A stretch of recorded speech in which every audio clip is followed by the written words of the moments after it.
A my już zaczynamy nasza gotka naszej audycji.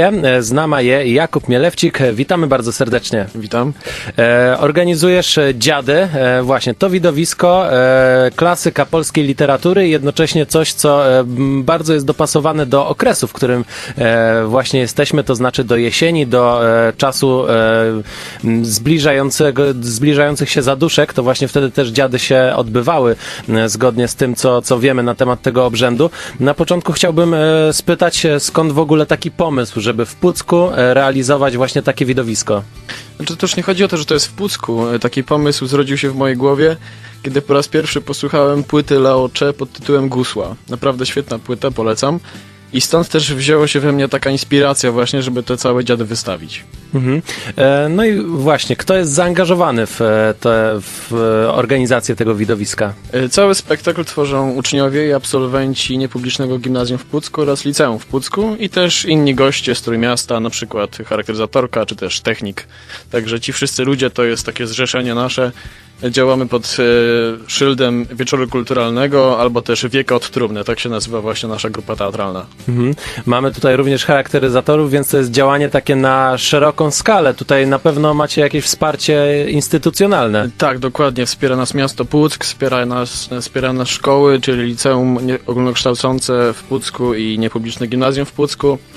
I tak jak powiedziałeś, to całe przedsięwzięcie jest na dużą skalę, ponieważ chcemy się tym spektaklem pożegnać trochę z Puckiem, ponieważ w przyszłym roku wybieramy się już na studia i nie będziemy mogli więcej realizować żadnych spektakli, także teraz zbliża się czas przed maturą, a my chcemy tym spektaklem godnie się pożegnać i zrobić go z wielką pompą. Pożegnać się, ale wcześniej już działaliście pewnie na tych puckich scenach, że tak powiem?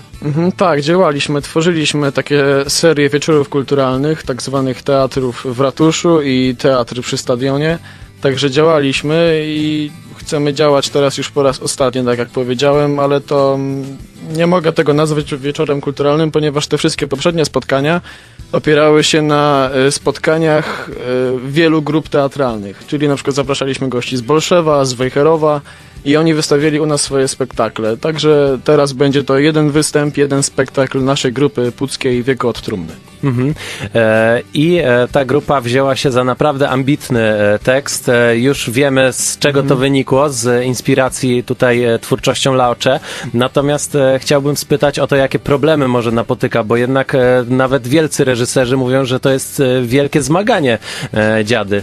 Tak, oczywiście, no to jest wielka sztuka, to jest wielkie dzieło Adama Mickiewicza i trudno się z nim uporać. Też na początku zastanawiałem się trochę, czy jestem godny tego, żeby się podjąć tak wielkiego dzieła. I myślę, że podołamy. Działamy bardzo prężnie. Mieliśmy na to właściwie tylko 2 miesiące, bo ten pomysł zrodził się w mojej głowie w sierpniu i od razu, kiedy przyszedłem do szkoły, zaczęliśmy realizować to wszystko i działamy i teraz mamy jeszcze chyba 3 tygodnie, jeżeli dobrze pamiętam. Mamy 3 tygodnie do premiery i będziemy teraz bardzo mocno działać, także zapraszam 28 października o 19:00, hala na Szystowskiego w Pucku, to jest zaraz obok Urzędu Skarbowego. Jak się rozpędzicie tą prostą drogą Szystowskiego, to wyjdziecie do nas prosto na halę, tam będziemy na was czekać. I oczywiście czekamy na wszystkich, wstęp jest wolny, tak? Wstęp jest wolny, całkowicie. No i to wiadło ty się baro miecesi, Jakub Mielewczyk je naszym gościem. Dziękujemy bardzo serdecznie. Dzięki.